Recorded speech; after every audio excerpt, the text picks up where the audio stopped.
ইরানের অবিসংবাদিত নেতা আয়াতুল্লাহ খোমেনিকে, যিনি সুদূর প্যারিসে থেকে জনগণকে সংগঠিত করে একটি স্বৈরাচারী শাসকের পতন ঘটিয়েছিলেন, ঠিক একইভাবে আমাদের নেতা জনাব তারেক রহমান সুদূর লন্ডনে থেকে জনগণকে সংগঠিত করে 5ই আগস্টের এই ছাত্র জনতার আন্দোলনকে সফল করার জন্য তিনি নেতৃত্ব দিয়েছেন।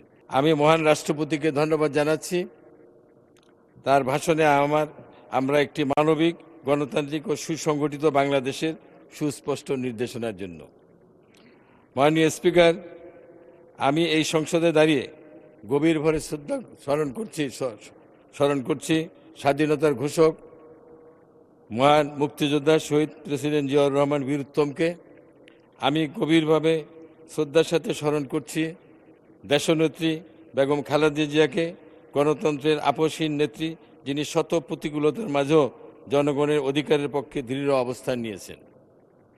মাননীয় স্পিকার, আমি স্মরণ করছি ইরানের অবিসংবাদিত নেতা আয়াতুল্লাহ খোমেনিকে, যিনি সুদূর প্যারিসে থেকে জনগণকে সংগঠিত করে একটি স্বৈরাচারী শাসকের পতন ঘটিয়েছিলেন।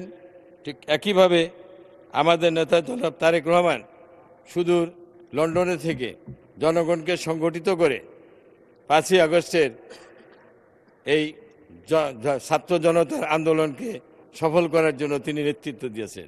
এই জন্য আমি তাকে ধন্যবাদ জানাই।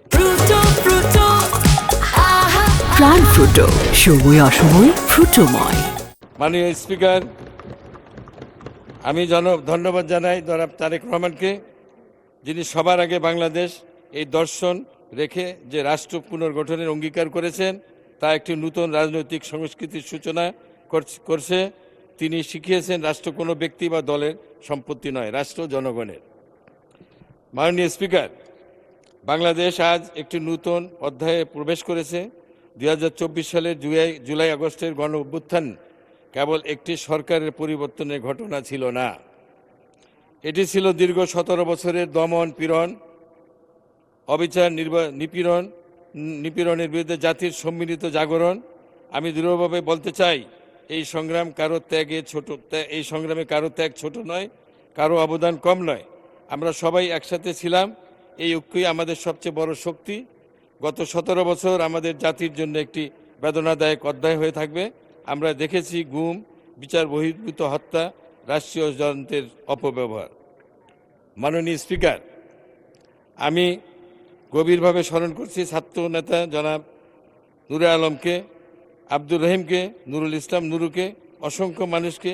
একই সাথে আমরা স্মরণ করছি জনাব সালাউদ্দিন আহমেদ, সংসদ সদস্য হুমাম কাদের, ব্যারিস্টার মীর আহমদ বিন কাসেমকে, যারা নির্যাতনের অন্ধকার থেকে ফিরে এসে আজ জীবন্ত সাক্ষ্য। আমি ব্যক্তিগতভাবে স্মরণ করছি ওই সময়কে, যখন 11 সরকারের সময় আমি কারাগারে ছিলাম এবং শহীদ সালাউদ্দিন কাদের চৌধুরীর সাথে একই কারাগারে সময় কাটিয়েছি। সেই দিনগুলো আমাদের কেবল কষ্ট দেয়নি, আমাদের বিশ্বাসকে আরও দৃঢ় করেছে। মাননীয় স্পিকার, আজকে এই সংসদের কার্যক্রম গণতন্ত্রের সুফলের ফলে জনগণ চায়ের দোকানে বসেও তারা শুনতে পাচ্ছে। মাননীয় স্পিকার, রাজনীতির সবচেয়ে বড় পরীক্ষা ক্ষমতায় থাকা নয়, প্রতিশ্রুতি রক্ষা করা। ইতিহাস সাক্ষ্য দেয় বেগম খালেদা জিয়া এই পরীক্ষায় উত্তীর্ণ হয়েছেন। 1996 সালে তিনি ক্ষমতা ছাড়লেন, কারণ জনগণের দাবি ছিল।